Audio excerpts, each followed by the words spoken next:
नमः पार्वती पतये हर हर महादेव। श्री शिवपुराण महात्म्य अध्याय 5. बिंदुक ब्राह्मणाची पिशाच योनीतून मुक्तता। सूत म्हणाले, शौनकजी, चंचुला भगवती उमादेवीची अर्थात पार्वतीची मनपूर्वक सेवा करीत असे। एके दिवशी ती आनंदमग्न अंबिकेपाशी गेली. तिने नमस्कार केला व मधुर शब्दांनी तिची स्तुती केली. चंचुला म्हणाली, हे गिरिराजनंदिनी, हे स्कंदमाता, हे शंभूप्रिये उमा, तुला नमस्कार असो। तू सर्वांना सुखदायक आणि कल्याणप्रद आहेस। तू ब्रह्म स्वरूप आहेस। तू सगुण आहेस, निर्गुणही आहेस। तू विश्वाचे आदिकारण आहेस। जगाची निर्मिती, त्याचे पालन व संरक्षण आणि त्याचा संहार या सर्व गोष्टी तू लीलया करतेस। सत्व, रज, तम या त्रिगुणांचा तूच आश्रय आहेस। तू सूक्ष्मतर आहेस। तू अनंत आहेस। तू आदिमाया जगदंबा आहेस। तू सत चित आनंद स्वरूप आहेस। तू मूळ प्रकृती आहेस। तू भक्तवत्सल आणि भक्ताभिमानी आहेस। ब्रह्मा, विष्णू, महेश यांना कार्यप्रवृत्त करून त्यांना उत्तम प्रतिष्ठा मिळवून देणारी आहेस। तू संत सज्जनांचा कैवार करणारी आहेस। तू असुरांचा नाश करणारी आहेस। तू पराशक्ती आहेस। तुझी कीर्ती आणि कर्तृत्व अगाध आहे, म्हणून देव, ऋषी, मानव आदी सर्व जण तुझी आराधना करतात। पार्वतीची स्तुती करताना चंचुलेचे अंतःकरण भरून आले। तिच्या डोळ्यातून प्रेमाश्रू वाहू लागले। मग ती विनम्रतेने शांत उभी राहिली। तिची अवस्था पाहून पार्वतीला मोठे समाधान वाटले। तिने तिच्याकडे करुणामयी दृष्टीने पाहिले। ती म्हणाली, चंचुले सखी, शिवलोकी सद्गती प्राप्त झाल्यामुळे तुझ्या मनात आम्हा दोघांबद्दल अपार कृतज्ञता आहे, हे मी जाणते। तू माझी अत्यंत आदराने स्तुती केलीस, त्यामुळे मी प्रसन्न आहे। मी तुला काय वरदान देऊ? चंचुला म्हणाली, हे गिरिराजकुमारी, तू दीनपतितांचा उद्धार करणारी आहेस। माझे पती बिंदुक हे ब्राह्मण असूनही वेदविहित आचरण करीत नसत। ते व्यभिचार आणि सदैव पापाचरण करणारे होते। एका शूद्र जातीच्या वैश्येवर ते फारच आसक्त होते। तिच्याच सहवासात रमायचे ते माझ्या आधी मरण पावले होते। आयुष्यभर दुष्कर्मे केल्यामुळे त्यांना कोणती गती प्राप्त झाली असेल, असा मी नेहमीच विचार करते। हे जगज्जननी, तू सर्वसाक्षी आणि सर्वज्ञ आहेस। माझे पती आत्ता कोणत्या अवस्थेत आणि कोठे आहेत ते सांगण्याची कृपा कर। तू असा काहीतरी उपाय कर, ज्यायोगे त्यांचा उद्धार होऊन ते येथे येतील आणि त्यांची व माझी पुनर्भेट होईल। पार्वती म्हणाली, मुली, तुझा पती बिंदुक दुष्ट आणि महापातकी होता। त्याचे अंतःकरण दूषित होते। तो अतिशय दुःखद अवस्थेत निधन पावला। वेश्यागमन केल्यामुळे त्या मूर्खाला प्रदीर्घ काळ नरकात खितपत पडावे लागले। तेथे त्याने अगणित यातना भोगल्या। उर्वरित पापभोग भोगण्यासाठी तो विंध्य पर्वतावर पिशाच रूपाने भटकत आहे। तहान भुकेने व्याकुळ होऊन नाना प्रकारचे क्लेश भोगत आहे।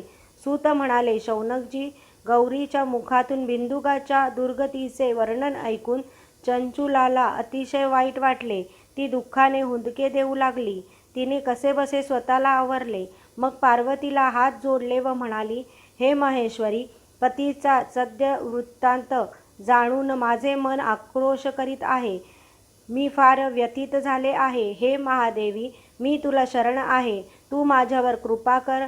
कुत्सित बुद्धी असलेल्या माझ्या दुष्ट पतीला त्वरित सद्गती मिळेल अशी काहीतरी योजना कर।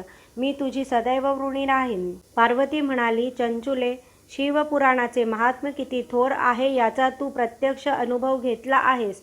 तुझ्या पतीने यातील पुण्यपावन कथा श्रवण केल्या तर त्याच्या जन्मोजन्मीच्या पातकांचे निरसन होऊन त्याला उत्तम गती प्राप्त होईल। गौरीच्या मुखातून प्रकटलेली ती अमृतमयी आशीर्वचनेच होती। तिच्या बोलण्याने चंचुलाचा शोक दूर झाला। अंतःकरण शांत झाले। तिने भगवतीला हात जोडले व म्हणाली, माते, तू माझ्या पतीच्या उद्धारासाठी सर्वश्रेष्ठ उपाय सांगितला आहेस। आता तूच त्याला शिवपुराण ऐकवण्याची व्यवस्था कर, अशी माझी प्रार्थना आहे। चंचुलाच्या विनंतीला मान देऊन पार्वतीने शिवलीलांचे गुणगान करणाऱ्या गंधर्वराज तुम्बरूला त्वरित पाचारण केले। ती त्याला म्हणाली, वत्सा, तू भगवान शंकरांचा भक्त आहेस। तुझे माझ्यावरही तितकेच प्रेम आहे. तू माझे मनोगत जाणतोस. माझी कार्ये सिद्ध करण्यासाठी नेहमीच तत्पर असतोस. तुझे कल्याण असो. आता मी काय सांगते ते लक्षपूर्वक ऐक. ही माझी सखी चंचुला आहे. तू हिच्या समवेत विंध्य पर्वतावर जा. तेथे एका भयानक पिशाचाचा संहार आहे. त्याचे पूर्वजन्माचे नाव बिंदुक. तो ब्राह्मण या चंचुलाचा पती होता. कुसंगतीने तो पथभ्रष्ट झाला. क्रोधाने त्याची बुद्धीही फिरली. तो विवेकहीन झाला. त्याला आपल्या कर्तव्याचा विसर पडला. त्याने स्नानसंध्यादी नित्यकर्मे टाकली. दुर्जनांची मैत्री करून तो सज्जनांचा द्वेष करू लागला. अभक्ष भक्षण करणे, दूषित वस्तूंचे दान घेणे, शस्त्रे बाळगून हिंसा करणे, लोकांना त्रास देणे, त्याच्या घरांना आग लावणे, वैश्यागमन करणे ही त्यांची स्वाभाविक कर्मे झाली. पुढे त्या दृष्टीने स्वपत्नीचा त्याग करून एका शूद्र जातीतल्या वैश्येशी विवाह केला. अशा प्रकारे तो मरेपर्यंत दुराचारच करत राहिला. मृत्यूनंतर यमदूतांनी त्या दुरात्म्याला यमलोकी नेले. कुंभीपाक रौरवादी नरकात घालून त्याचा अनन्वित छळ केला. कालांतराने त्या पापात्म्याला पिशाच योनीत जन्म मिळाला.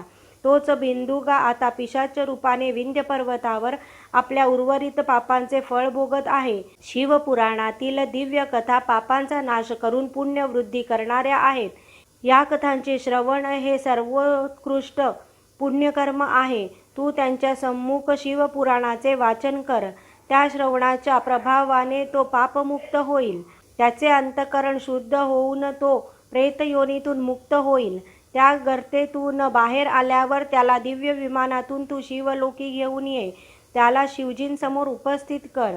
सूत म्हणाले, शौनकजी, तुंबरू हा नारदांचा मित्र. तो उमामहेश्वरांचा महान भक्त होता. अंबिकेने आपल्याला सेवेची संधी दिली याचा त्याला मनोमन खूपच आनंद झाला. आपल्या भाग्याचा हेवा वाटला. तो चंचुलाला समवेत घेऊन विमानाने विंध्य पर्वतावर आला. तेथे त्याला अकराळ विकराळ असे एक पिशाच दिसले. त्याचे शरीर विशाल होते. चेहऱ्याच्या मानाने त्याची हनुवटी बरीच मोठी होती.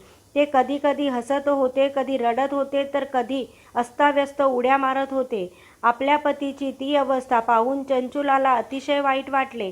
महासामर्थ्यवान तुंबरूने पिशाच रूप बिंदुगाला पाशांनी बांधून टाकले. त्यानंतर पवित्र स्थान पाहून एक सुशोभित मंडप घातला. पिशाचाला त्या मंडपात आणून बसवले. विंध्य पर्वतावर अनेक ऋषीमुनी तपश्चर्येच्या उद्देशाने आश्रम बांधून राहत होते. एका पिशाचाच्या उद्धारासाठी तुंबरू भगवती अंबिकेच्या आज्ञेने शिवपुराणाचे वाचन न करणार आहे ही वार्ता बघता बघता सर्व दूर पसरली. त्या पावन शिवकथांचे आपल्यालाही श्रवण घडावे म्हणून अनेक वयोवृद्ध, तपोवृद्ध ऋषी आणि देवर्षी आपल्या शिष्यांसह तेथे आले. तुंबरूने त्या सर्वांचे मनपूर्वक स्वागत केले. त्यांना आदराने मंडपात बसवले. ते सर्व श्रोते स्वतःच्या कल्याणासाठी तेथे आले होते. एका मोठ्या श्रोतृसमुदाय पाहून तुंबरूचे मन प्रफुल्लित झाले. हातामध्ये वीणा घेऊन त्याने शिवपुराणातील अमृत कथा ऐकवण्यास सुरुवात केली. त्याने पहिल्या विद्येश्वर संहितेपासून 7व्या वायुसंहितेपर्यंत संपूर्ण शिवपुराण व त्यांचे महात्म्य वर्णन केले. त्या अमृतमधुर श्रवणाने उपस्थित श्रोते धन्य धन्य झाले. त्या पुण्यकथांच्या प्रभावाने बिंदुक ब्राह्मणाची पूर्वजन्मकृत संपूर्ण पापे जळून गेली. त्याचे पुण्य वृद्धिंगत झाले. तो पिशाच योनीतून तत्काळ मुक्त झाला. त्याला रुद्रासमान दिव्य रूप प्राप्त झाले. भाळी तृतीय नेत्र, कर्पूर गौर विग्रह कांती, श्वेत वस्त्रे परिधान केलेली आणि शिवासमान आभूषणे धारण केलेली त्याची भस्मचर्चित तनू पाहून चंचुलाला खूप प्रसन्न वाटले. श्रोत्यांनीही आनंद व्यक्त केला. ते सर्वजण आश्चर्यचकित झाले होते. बिंदुगा आणि चंचुलाने तुंबरूसहित तेथे उपस्थित असलेल्या तपस्व्यांना अत्यंत आदराने नमस्कार केला. त्यांचे चित्त परमानंदाने भरून गेले होते. ते दोघे शिवजींचे यशोगान करू लागले. त्यांच्या मुखातून शिवस्तवन ऐकून श्रोतेही तल्लीन झाले. शिवपुराणाचे श्रवण ही त्या सर्व मंडळींसाठी फार मोठी पर्वणीच होती. तपोनिष्ठ ऋषींनी शिवप्रभूंचा उत्स्फूर्त जय जयकार केला. त्या जय जयकाराने विंध्य पर्वताचा सारा आसमंत दुमदुमून गेला. त्यांनी बिंदुगा आणि चंचुलाला अनेक शुभाशीर्वाद दिले. तुंबरूचे आभार मानून ते सर्व ऋषीजन आपापल्या आश्रमात परतले. तेवढ्यात तेथे शिवलोकातून एक तेजस्वी विमान आले. बिंदुगा आणि चंचुलाला त्या विमानात बसवून तुंबरूने कैलासाकडे प्रस्थान केले. मार्गामध्ये ते दाम्पत्य शिव महाप्रभूंचे गुणगान करत होते. शिवलोकी भगवान शंकर आणि देवी पार्वतीने त्या दोघांचे प्रसन्नतेने स्वागत केले. त्यांनी बिंदुगाचा सत्कार केला. शंकरांनी त्याला आपले पार्षद केले. अशा प्रकारे शिव महापुराणाच्या श्रवणाने बिंदुगा आणि चंचुला या दोघांचाही उद्धार झाला. शिवपार्वतीचे सानिध्य प्राप्त होऊन ते दोघे सनातन शिवधामी अखंड वास्तव्य करू लागले. अशा प्रकारे शिव महापुराणातील अध्याय 5 समाप्त. ओम नमः शिवाय.